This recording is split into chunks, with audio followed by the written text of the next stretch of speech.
বিএনপির স্থায়ী কমিটির প্রভাবশালী সদস্য সালাউদ্দিন আহমেদকে নিয়ে যখন কেন্দ্রীয় রাজনীতিতে নানা সমীকরণ চলছে, তখন তার নিজ নির্বাচনী আসন কক্সবাজারের চকরিয়া পেকুয়ায় ভোটের হিসাব সম্পূর্ণ ভিন্ন দিকে মোড় নিচ্ছে। তারেক রহমানের অনুপস্থিতিতে সালাউদ্দিন আহমেদকে দলের প্রধান মুখপাত্র বা শীর্ষ নেতৃত্বে আনার যে ইন্ডিয়ান প্রেসক্রিপশন ছিল, তা মাঠ পর্যায়ে কার্যকর হওয়ার সম্ভাবনা ব্যর্থ হয়ে পড়ছে। এমনকি আগামী নির্বাচনে তিনি সংসদ সদস্য হিসেবে নির্বাচিত হওয়া নিয়েই চরম অনিশ্চয়তা দেখা দিয়েছে। গত বিজয় দিবস উপলক্ষে চকরিয়া পেকুয়ায় জামাতে ইসলামীর বিশাল বিজয় র্যালি স্থানীয় রাজনীতিতে নতুন কম্পন সৃষ্টি করেছে। প্রায় 1 লাখ মানুষের এই উপস্থিতি সালাউদ্দিন আহমেদের বিজয়কে বড় চ্যালেঞ্জের মুখে ঠেলে দিয়েছে। বিশ্লেষকদের মতে জামাত প্রার্থী আব্দুল্লাহ আল ফারুক যদি এই বিশাল জনসমর্থনের কেবল পারিবারিক ভোটগুলো নিশ্চিত করতে পারে, তবে সালাউদ্দিনের পরাজয় সময়ের ব্যাপার মাত্র। পাশাপাশি এই 1 লাখ মানুষের প্রত্যেকেই দাঁড়িপাল্লার একনিষ্ঠ প্রচারক হিসেবে কাজ করবেন কিছুদিন পর থেকেই। সালাউদ্দিন আহমেদ তার নিজ নির্বাচনী আসনে খুব বাজেভাবেই হারবেন।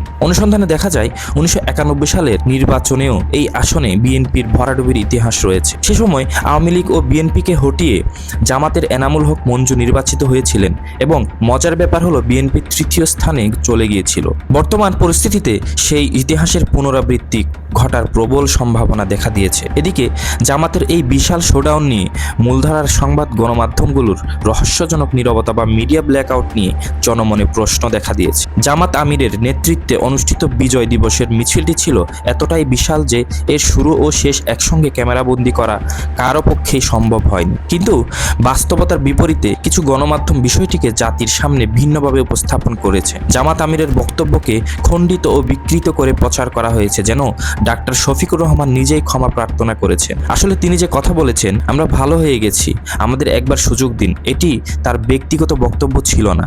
তিনি এই কথাগুলো উদ্ধৃত করেছিলেন শেখ হাসিনার বক্তব্য হিসেবে। 1996 সালে শেখ হাসিনা বলেছিলেন, আমরা ভালো হয়ে গেছি, আমাদের একটিবার সুযোগ দিন। সেই বক্তব্যকেই উদাহরণ হিসেবে তুলে ধরা হয়েছিল, অথচ সেটিকে ভুলভাবে ব্যাখ্যা করে ভিন্ন অর্থে প্রচার করা হয়েছে।